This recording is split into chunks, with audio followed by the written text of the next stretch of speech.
ডিসেম্বরের প্রথম সপ্তাহে ত্রয়োদশ জাতীয় সংসদ নির্বাচনের তারিখ ঘোষণা করা হবে। এই লক্ষ্যে নির্বাচনের নিরাপত্তা নিশ্চিতে আগামী 15 নভেম্বরের মধ্যে সব প্রস্তুতি শেষ করার নির্দেশ দিয়েছে অন্তর্বর্তী সরকারের প্রধান উপদেষ্টা অধ্যাপক ডক্টর মোহাম্মদ ইউনূস।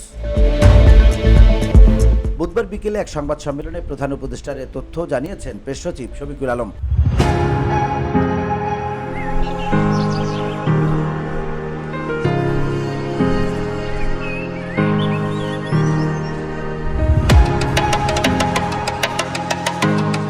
তিনি বলেন, ফেব্রুয়ারির প্রথমার্ধে হতে পারে ত্রয়োদশ জাতীয় সংসদ নির্বাচন। আগামী নভেম্বর থেকে নির্বাচনকালীন পদায়ন শুরু হবে। তবে এবারের নির্বাচনে গত 3 নির্বাচনে দায়িত্ব পালন করা কর্মকর্তাদের রাখা হবে না।